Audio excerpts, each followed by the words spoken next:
அனைவருக்கும் வணக்கம். சென்னை வானகரம் ராஜகுப்பம் பகுதியை சேர்ந்த பெண்மணி தான் பவானி. இவங்க நேற்று முன்தினம் சாயந்தரம் ஒரு 6 மணிலேருந்து 7 மணி வரைக்கும் அவங்க வீட்டுக்கு அருகே இருக்கக்கூடிய சென்னை மெட்ரோ பார்க்குக்கு வாக்கிங் போயிருக்காங்க. வாக்கிங் போயிட்டு 7 மணிக்கு வீட்டுக்கு போன பிறகு தான் அவங்க ஒரு விஷயத்தை கவனிக்கிறாங்க. அவங்க கழுத்தில் அணிந்திருந்த 5.5 சவரன் தாலி செயினை காணோம். இதனால் பதறி போனவங்க உடனடியாக இது குறித்து என்னுடைய கணவனுக்கு தெரிவிச்சிருக்காங்க. தாலி செயினை காணாமா, 5.5 பவுன் ஆச்சு, இன்றைக்கி இருக்க விலைவாசியில் அது 6 லட்ச ரூபா ஆச்சு அப்படின்னு சொல்லிட்டு அவரும் பதறி அடிச்சுக்கிட்டு ஓடி தான் மனைவியை அழைச்சிக்கிட்டு அந்த பார்க்கில் போய் தேடி பார்த்துருக்காரு.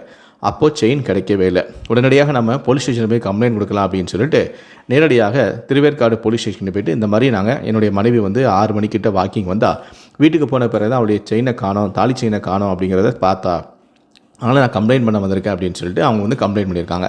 உடனே போலீஸாரும் உடனடியாக ஆக்ஷனில் இறங்கி 2 போலீஸார் அவங்க கூடவே எங்கெல்லாமா நீங்கள் வாக்கிங் போனீங்க அப்படின்னு சொல்லிட்டு அந்த பகுதியில் தேடியும் பார்த்துருக்காங்க. சிசிடிவி காட்சிகளையும் ஆய்வு செஞ்சு பார்த்துருக்காங்க.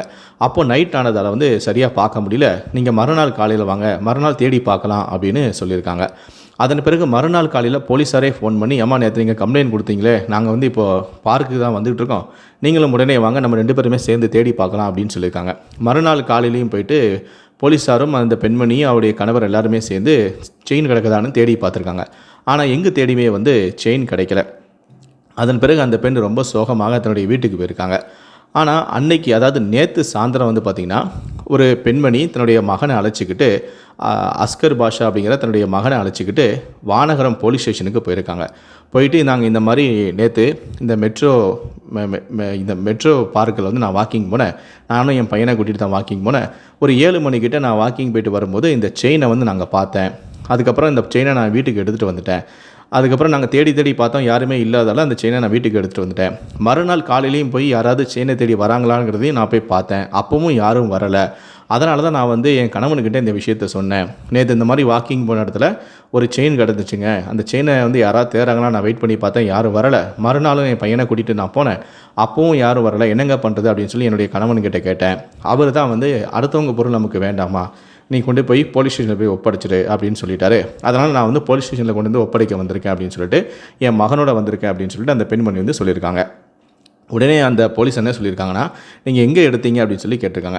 அப்போ அந்த பெண்மணி சொல்லியிருக்காங்க, நாங்கள் மெட்ரோ பார்க்கில் எடுத்தோம் அப்படின்னு சொல்லியிருக்காங்க. அப்போது அது எங்களுடைய கட்டுப்பாட்டுக்குள்ளே வராதுமா அந்த ஏரியா, நீங்கள் வானகரம் போலீஸ் ஸ்டேஷன் வந்திருக்கீங்க, நீங்கள் அதனால் திருவேற்காடு போலீஸ் ஸ்டேஷன் போயிட்டு இந்த கம்ப்ளைண்ட் அங்கே கொடுங்க, இந்த செயினை அங்கே கொடுங்க அப்படின்னு சொல்லியிருக்காங்க. சரிம்மா, இதுக்கும் ஒரு முன்னாடி நான் அவங்க போலீஸ் ஸ்டேஷனுக்கு ஃபோன் பண்ணி ஏதாவது கம்ப்ளைண்ட் ஏதாவது வந்திருக்கான்னு நான் கேட்டு உங்களுக்கு சொல்கிறேன் அப்படின்னு சொல்லிட்டு, கொஞ்சம் இருங்க, வெயிட் பண்ணுங்கள் அப்படின்னு சொல்லிட்டு அந்த வானகரம் போலீஸ் ஸ்டேஷனில் இருந்தே திருவேற்காடு போலீஸ் ஸ்டேஷனுக்கு ஃபோன் போயிருக்கு. இந்த மாதிரி மெட்ரோ பார்க்கில் ஒரு பெண்மணி தாலி செயின் எடுத்ததாக கொண்டு கொடுக்க வந்திருக்காங்க, உங்களுக்கு ஏதாவது கம்ப்ளைண்ட் ஏதாவது வந்துச்சா அப்படின்னு சொல்லி கேட்டிருக்காங்க. உடனே அவங்களும் ஆமாம், நேற்றே எங்களுக்கு கம்ப்ளைண்ட் நாங்களும் தேடி பார்த்தோம், எங்களுக்கு செயின் கிடைக்கல அப்படின்னு சொல்லியிருக்காங்க. அப்படின்னா உடனடியாக அந்த கம்ப்ளைண்ட் கொடுத்தவங்கள வானகரம் போலீஸ் ஸ்டேஷனுக்கு உடனே வர சொல்லுங்கள், அந்த பெண்மணியும் அவருடைய மகனோட வந்திருக்காங்க, செயின் கொண்டு வந்திருக்காங்க அப்படின்னு சொல்லியிருக்காங்க.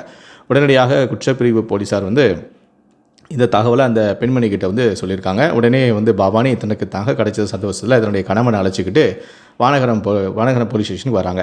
அங்கே தன்னுடைய காணாமல் போன தன்னுடைய தாலி செயினை பார்த்ததுமே கதறி அழுகுறாங்க. இந்த காலத்தில் சுமார் 6 லட்சம் மதிப்பில் இந்த செயினை கொண்டு கொடுத்துருக்காங்களே அப்படின்னு சொல்லிட்டு அந்த பையனோட கையை பிடிச்சி அந்த பெண்மணிக்கு எப்படி நன்றி சொல்லணும்னு தெரியல, கண்ணீர் விட்டு கதறி அழுகுறாங்க. ரொம்ப நன்றி, நேற்று ஃபுல்லாக நான் தூங்கவே இல்லை, எனக்கு ரொம்ப இதாக இருந்துச்சு, நீங்கள் ரொம்ப நல்லாவாக இருக்கீங்க அப்படின்னு சொல்லிட்டு அந்த பெண் கையை பிடிச்சி ரொம்ப நன்றி சொல்கிறாங்க. அவரும் பரவாயில்லைங்க, இது உங்கள் நகை, உங்கள் கஷ்டப்பட்டு நீங்கள் சம்பாதிச்சிருப்பீங்க, அதனால் இது உங்ககிட்டே சேரணும் அப்படின்னு சொல்லிட்டு அந்த பையன் அந்த அம்மாவும் பையனும் அந்த நகையை பவானி கிட்டே கொடுக்குறாங்க. அந்த நகையை வாங்கின ரொம்ப மகிழ்ச்சியில் அவங்க பேட்டியும் கொடுத்துருக்காங்க. இந்த மாதிரி நடந்த சம்பவத்தை அப்படியே அந்த பேட்டிலையும் சொல்லியிருக்காங்க. இந்த சம்பவத்தை பற்றி உங்களுடைய கருத்துக்கள் என்ன அப்படிங்கிறத கீழே இருக்கக்கூடிய கமெண்ட் செக்ஷனில் மறக்காமல் சொல்லுங்கள். நன்றி, வணக்கம்.